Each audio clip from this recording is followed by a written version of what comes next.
1 WJRR Orlando's Rock Station. Happy Halloween, Devil's Child from Judas Priest. Pat Lynch and Taco Bob, good morning. It is not only Halloween, but it's a Thursday, which means tech news. And check it out, Taco. Let's check it out. I love how you're pumping in all the Halloween tunes.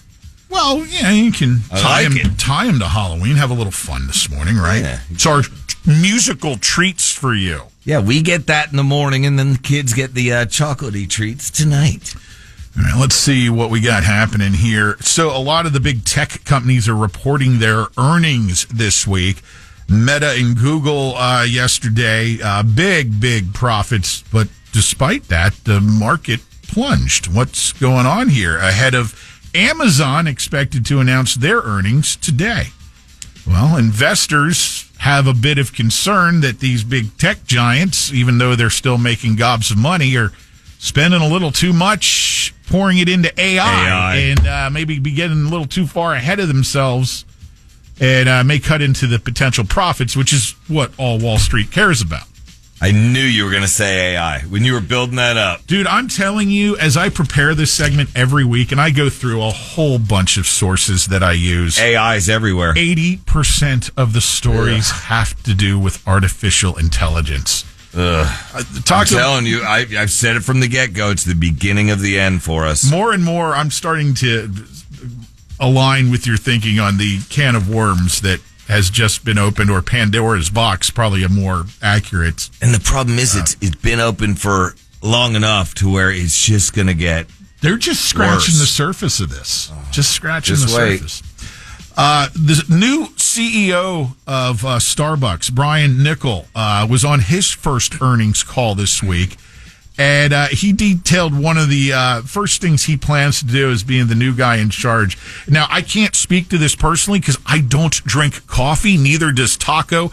But I know a lot of you do, and a lot of you probably stop by Starbucks and utilize their ordering app. I used to drink coffee, never Starbucks though now. So the ordering app with Starbucks, I guess, isn't all it's cracked up to be, and at times it causes chaos, at least according to the Starbucks CEO. And he says that's going to be one of his first orders of business is to bring order to mobile ordering, which I guess he's not real happy with how it's being executed right now, as are some of the customers. I heard that this new dude is going to bring a lot of Starbucks back to what it was from the get-go. Because I think, don't quote me on this, bits and pieces, Bob, here. I believe they said, hey, it's just getting too expensive. We want to do what the customers want. Well, I think a lot of these retailers that sell food and beverage now are the first ones really starting to get the message that, hey, hello, we're hurting out here. Yeah, worry about your consumers. Without us, you don't have anything. So we'll see. I wish them well. The streaming TV industry is snooping on us on a grand scale. This according to a new 48-page report released this week. Just get in line. Everybody is. Although, dude, your smart TVs right now, there's a reason they call them smart TVs. They literally, if you let them, can find out everything about us. I'm sure. I'm not going to get into the weeds with this. I will tell you this, though. If you are somewhat, even just a little tech savvy, you can cut down on how much information is spit out about you to these various streamers that you utilize apps to watch so much content by getting into your settings in your TV and turning some stuff off that's on by default that gives them the green light to scoop up and use all of our information. My TV's going to look at my background and say, this dude watches cooking shows and Below Deck. Well, and that industry show you turned me on to. Wow, that's a heavy hitter. They're not so much concerned with what you're watching, but what your habits are so they can market to you. I know. So just know that if you want to drill down here and try to cut off some of this info that's flowing freely, by default in the settings, you can do so. You're not going to be able to eliminate all of the info being put out there. But again, Pat, get in line. Every other company has been doing this with when you're You're online. You search a rental car. Okay, now rental cars pop up every time you open a phone or the computer. Robert Downey Jr. has declared, speaking of AI, Taco, that he will sue any future Hollywood executives who try to recreate his likeness using AI digital replicas even after he's dead. How are you going to do that? That's what AI is capable of doing.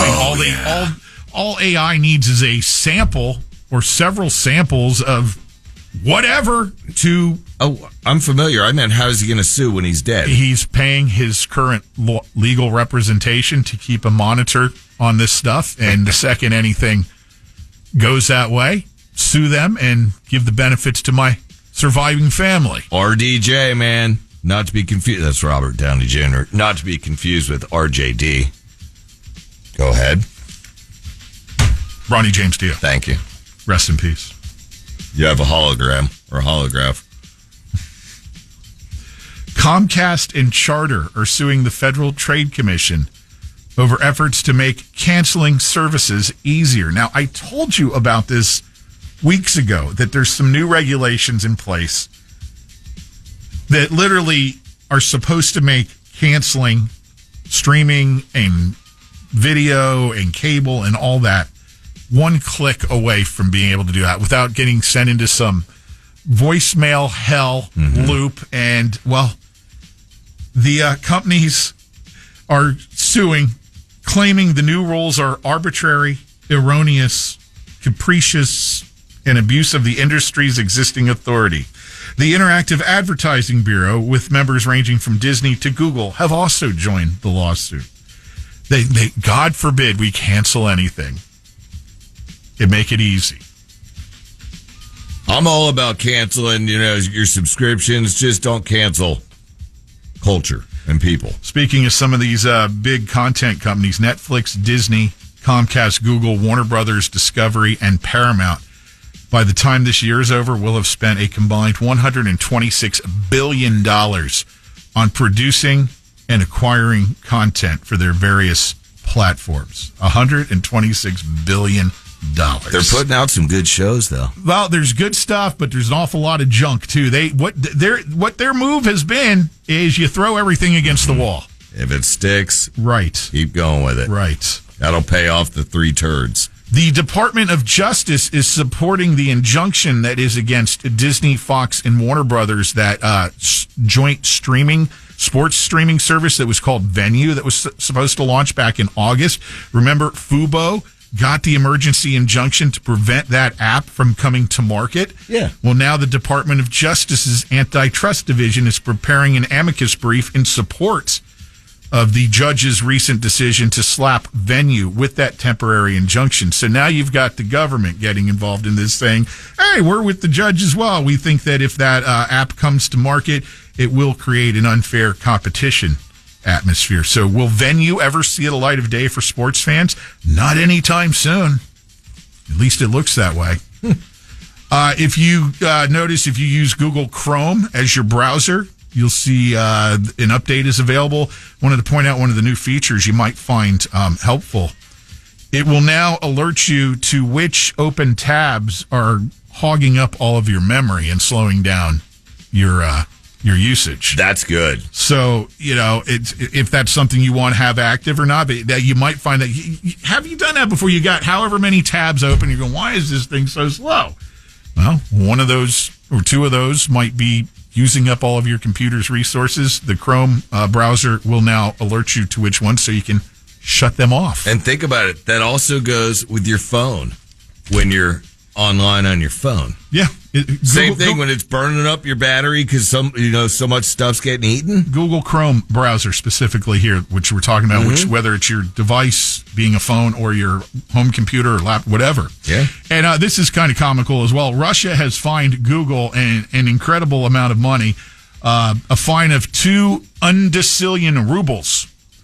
That's approximately this many in U.S. dollars. I don't know what that number is, Taco. I don't think I've ever seen that many zeros before. Okay, so that's like 20 gajillion dollars. So Russia has fined Google. Why? Well, they say it's all about restrictions that Google has placed on Russian media channels on YouTube. They just won't host some of these things because it's propaganda. So Russia has just decided to fine Google that. Good luck collecting it. By the way, whatever that number is with all those zeros, it's a ludicrous amount of money. It's about 200 trillion times the current estimated amount of liquid monetary value in all currencies from all countries currently in circulation on the planet. Just to let the listeners know, how many zeros is that ballpark? It's got to be 25 zeros. 20-something zeros, yeah. 3, 6, 9, 12. Yeah. It's a 2 and about 20-something zeros is what they're suing Google for. 2 undecillion rubles. Listen here, Putin. I'm not even going to mess with that guy. He'll get on his horseback. Watching you through his TV, your TV. Lynch and Taco.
On demand, download the iHeartRadio app. This track